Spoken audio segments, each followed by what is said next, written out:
ದಲಿತರ ಹಣ 25,000 ಕೋಟಿಯನ್ನು ನುಂಗಿದ್ದೀರಿ, 52,000 ಕೋಟಿಯನ್ನು ಕೂಡ ಬಡ್ಜೆಟ್ ನಲ್ಲಿ ಇಟ್ಟಿದ್ದೀರಿ.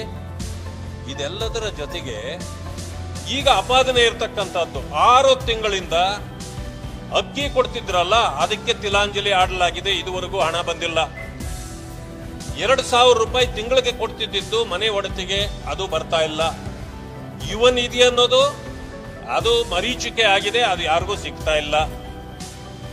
ಮತ್ತೆ ಹಣ ಎಲ್ಲಿ ಹೋಯ್ತು?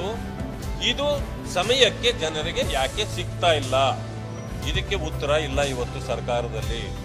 ಇದರ ಜೊತೆಗೆ ಸಂಪೂರ್ಣವಾಗಿ ಲೂಟಿ ನಡೀತಾ ಇದೆ.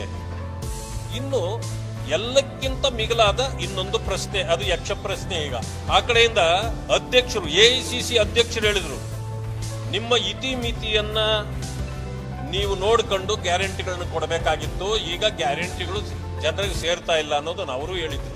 ಈಗ ಮೊನ್ನೆ ಶಶಿ ತರೂರ್ ಅವರು ಬಂದು ಒಂದೇ ಮಾತು ಹೇಳಿದ್ರು, ಈ ಅಕ್ಕಿ ಕೊಡೋ ಯೋಜನೆ ಇದೆಯಲ್ಲ, ಇದು ಜನರನ್ನ ಸೋಂಬೇರಿಗಳು ಮಾಡ್ತಕ್ಕಂಥದ್ದು, ಇದು ಕೊಡಬಾರ್ದಾಗಿತ್ತು ಅಂತ ಹೇಳಿದ್ರು. ಅಂದಮೇಲೆ ನಿಮ್ಮ ಗ್ಯಾರಂಟಿಗಳಿಗೆ, ನೀವೇ ಕೊಡ್ತಕ್ಕಂಥ ಗ್ಯಾರಂಟಿಗಳಿಗೆ ನಿಮ್ಮ ನಾಯಕರದೇ ಸಹಮತ ಇಲ್ಲ ಅಂತಂದ ಮೇಲೆ ನಿಮ್ಮದು ಎಂತ ಗ್ಯಾರಂಟಿ ಇದು ಜನ ಕೇಳ್ತಿರ್ತಕ್ಕಂಥ ಪ್ರಶ್ನೆ. ಈ ಎಲ್ಲ ಕಾರಣದಿಂದ ಅಲ್ಲಿಗೆ ನೀವು ಕೊಡೋ ಗ್ಯಾರಂಟಿಗಳೇ ನಿಮ್ಮ ಪಕ್ಷದ ಮುಖಂಡರಿಗೆ ಪ್ರಶ್ನಾರ್ಥಕವಾಗಿದೆ. ಇದಕ್ಕೆ ಉತ್ತರ ಏನು ಕೊಡ್ತೀರಿ ಅನ್ನೋದು ಪ್ರಶ್ನೆ ಆಗಿದೆ.